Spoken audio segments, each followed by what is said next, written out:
Saudações a todos. Neste vídeo nós vamos tratar do crime de dano, tipificado no artigo 163 do Código Penal. O crime de dano tem como objeto da sua proteção jurídica o patrimônio. Como os demais crimes que estão situados entre o artigo 155 e o artigo 180, o bem jurídico protegido pelo artigo 163 é o patrimônio. No caso, o patrimônio móvel e imóvel, então podem tanto ser bens móveis quanto bens imóveis, e também o patrimônio público e privado. A tipicidade objetiva do crime de dano do artigo 163, ela conta com 3 núcleos: destruir, inutilizar e deteriorar coisa alheia.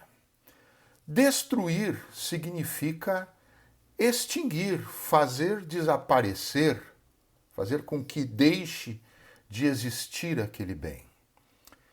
Inutilizar significa retirar-lhe a utilidade, fazer com que ele se torne um bem imprestável. E deteriorar, o terceiro núcleo, significa estragar aquele bem. E sempre coisa alheia, ou seja, um bem que pertence a outra pessoa que não a pessoa que o destrói, inutiliza ou deteriora. Com relação à tipicidade subjetiva do crime de dano, do artigo 163, existe uma certa controvérsia na doutrina, na jurisprudência, entre se tratar de crime que exige dolo genérico ou aquele que diz que é preciso que haja dolo específico. Para quem entende que se trata de crime de dolo genérico, basta então a vontade de realizar qualquer dos 3 núcleos, independentemente da motivação que leve o agente a querer destruir, inutilizar ou deteriorar o bem. Qualquer motivo serve. Para os que entendem que se trata de crime de dolo específico, aí o ato de destruir, inutilizar ou deteriorar tem que ter por trás de si a finalidade específica de prejudicar o proprietário do bem. Então, há uma distinção, uma diferença doutrinária e jurisprudencial em relação às 2 espécies de dolo para compor a tipicidade subjetiva do crime do artigo 163. Sujeito ativo do crime pode ser qualquer pessoa, exceto o proprietário do bem, porque destruir bem próprio não é tipificado. Então, qualquer pessoa, menos o proprietário do bem. E sujeito passivo sempre, a vítima sempre vai ser proprietário do bem destruído, inutilizado ou deteriorado. O momento consumativo do crime de dano, quer dizer, quando se dá a consumação do dano, é quando o bem é efetivamente destruído, inutilizado ou deteriorado. No momento em que ocorre a destruição, a inutilização ou a deterioração do bem, tratando-se de crime material, então é neste momento que nós teremos o crime como consumado. Quanto à tentativa, ela é plenamente possível, porque o agente pode, a rigor, tentar danificar o bem, pode tentar destruí-lo, pode tentar inutilizá-lo, ou pode tentar deteriorá-lo, sem êxito, por uma circunstância alheia à sua vontade, ele não consegue o resultado pretendido. Por exemplo, vamos imaginar que o agente queira danificar o veículo de alguém e atira contra esse veículo uma pedrada. E erra essa pedrada.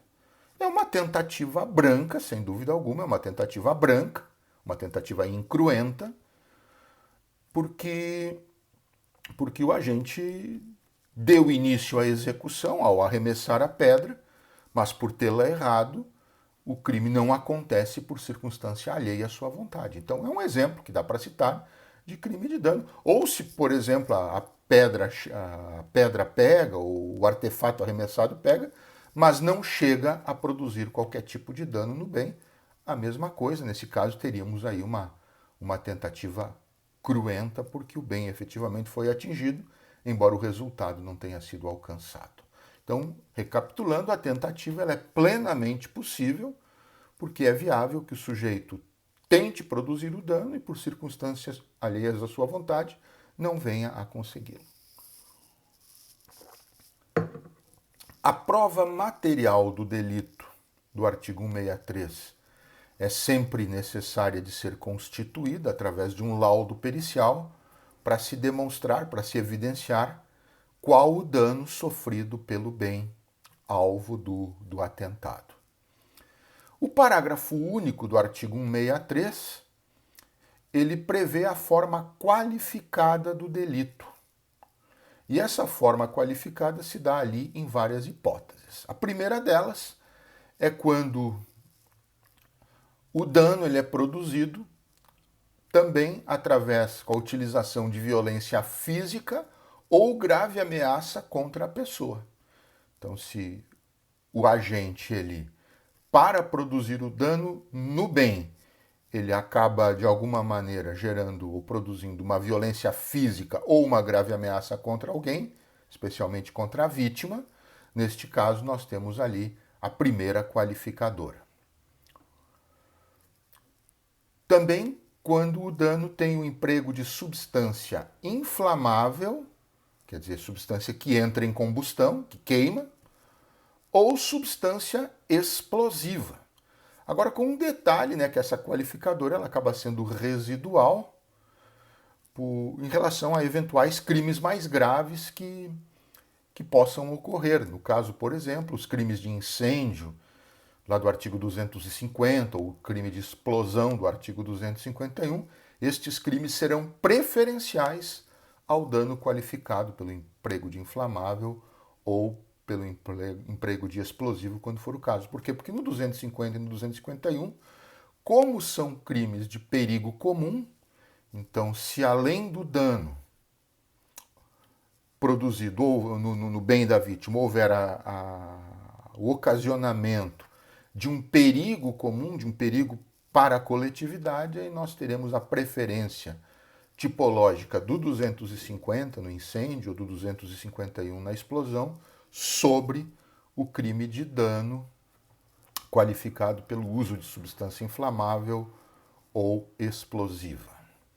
Também será qualificado o crime de dano quando ele é praticado contra o patrimônio da União Federal, de Estado-membro, do Distrito Federal, de algum município, de autarquia, de fundação pública, de empresa pública, de sociedade de economia mista e de empresa concessionária de serviços públicos. Todos esses entes da administração pública, direta, indireta ou paraestatal, quando atingidos, são casos, então, também de qualificação do crime do artigo 163. Também ainda será qualificadora a hipótese de o dano ser praticado por motivo egoístico, ou seja, aquele motivo que é decorrente da satisfação do ego do agente, como, por exemplo, um despeito, como, por exemplo, uma vingança ou um proveito que ele venha de alguma forma a obter. E ainda também será qualificado quando houver considerável prejuízo para a vítima, que deve ser sempre aferido, né, esse prejuízo para a vítima, levando-se em consideração, de um lado, o valor do dano e, de outro lado, as condições socioeconômicas da vítima. Então, por exemplo, se a gente produz um dano num bem de alguém, avaliado esse dano em meio salário mínimo, e a vítima é uma pessoa que ganha um salário mínimo por mês, evidentemente que para esta vítima é um dano considerável, porque afinal de contas representa isso algo em torno de meio mês da sua remuneração. Todas estas hipóteses que eu reportei do parágrafo único, elas são qualificadoras. Por quê? Porque no tipo básico, né, na forma simples do delito que está no caput, a pena cominada é de 1 a 6 meses de detenção ou multa. E no parágrafo único, nós vamos ter a pena cominada elevada para 6 meses a 3 anos de detenção mais multa. Então, a pena cominada no parágrafo único ela é substancialmente maior do que a pena cominada à forma básica ao caput do artigo. E ainda temos um detalhe: quando se trata de crime de dano praticado com violência ou grave ameaça à pessoa, a primeira das qualificadoras, não se aplica o princípio da consunção, mesmo que a violência ou a grave ameaça tenha sido utilizada como crime meio para a prática do crime de dano, que seria o crime fim. Neste caso, pela dicção de que a pena do crime correspondente à violência é cumulativa com a pena do próprio crime de dano, de maneira que nesta hipótese, então, havendo violência ou grave ameaça que gere um outro crime, mais o dano, o agente acaba respondendo pela via do concurso material, independentemente de ser essa violência ou essa grave ameaça crime meio para a prática do dano, que seria o crime fim. Por fim, a ação penal no crime de dano, conforme determina o artigo 167 do Código Penal, como regra, o crime de dano é sujeito à ação penal privada. E isso vai acontecer no dano simples, no caput do artigo, no dano qualificado pelo motivo egoístico, no inciso 4 do parágrafo único, e também ainda no mesmo inciso 4, quando o dano produz considerável prejuízo para a vítima. Mas a ação será pública incondicionada se houver violência ou grave ameaça à pessoa, com o emprego de substância inflamável ou explosiva, ou contra o patrimônio público. Não nos esquecendo que, ressalvadas as hipóteses do artigo 183 do Código Penal, quando se tratar de hipótese de ação penal pública incondicionada, naquelas situações do artigo 182 do Código Penal, a ação penal passa a ser, então, pública condicionada à representação da vítima, certo? Então, são estas as considerações mais importantes sobre o crime de dano do artigo 163. Até o nosso próximo vídeo.